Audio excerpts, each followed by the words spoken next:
இந்த மாதிரி சுவையான முட்டை கிரேவி எப்படி செய்கிறதுன்னு பார்ப்போமா? இன்றைக்கி நாங்கள் 4 முட்டை எடுத்திருக்கோம். ஃபஸ்ட்டு எண்ணெய் சேர்த்துக்கலாம். எண்ணெய் கொஞ்சம் சூடானோன்னா சோம்பு சேர்த்துக்கோங்க. இது கொஞ்சம் பொரிஞ்சு வந்ததுக்கப்புறம் நறுக்கின வெங்காயத்தை சேர்த்துக்கோங்க. வெங்காயம், தக்காளி. வெங்காயத்தை சேர்த்தோன்னே கொஞ்சம் கிண்டி விட்ருங்க. இதுக்கப்புறம் இப்போ தக்காளி சேர்த்துக்கலாம். இது 2த்தையும் சேர்த்து நல்லா கிண்டி விட்ருங்க. இதோட கொஞ்சமாக பொட்டுக்கடலை சேர்க்கணும். இந்த கிரேவியோட டேஸ்ட்டே பார்த்தீங்கன்னா பொட்டுக்கடலை தான் நமக்கு.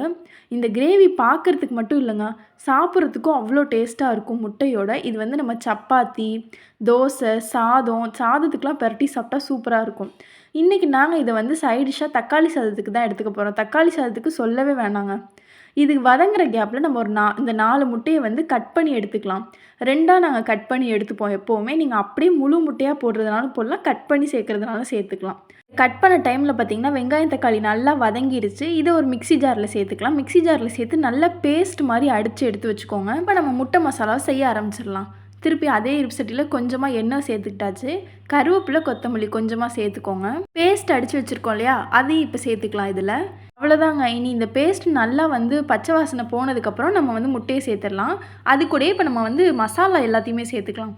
1 ஸ்பூன் மிளகாய்த்தூள், 1 ஸ்பூன் மஞ்சத்தூள், 1 ஸ்பூன் மல்லித்தூள். மிளகாய்த்தூள், மஞ்சத்தூள், மல்லித்தூள், கொஞ்சமாக கரம் மசாலா சேர்த்துக்கோங்க. இது கூடவே கொஞ்சமாக ஜீரகத்தூள் சேர்த்துக்கலாம். கரம் மசாலாவும் ஜீரகத்தூளும் ரொம்ப சேர்க்கணும்னு அவசியம் இல்லை, கொஞ்சமாக சேர்த்துக்கிட்டாலே போதும். மசாலாவை சேர்க்கும் போதே கொஞ்சமாக உப்பு, கொஞ்சமாக ஜீரகத்தூள் சேர்த்துக்கோங்க. இது எல்லாத்தையும் சேர்த்துட்டு நல்லா கிண்டி விட்டுருங்க. கிண்டிட்டு கொஞ்சமாக லேசாக தண்ணி ஊற்றிக்கோங்க.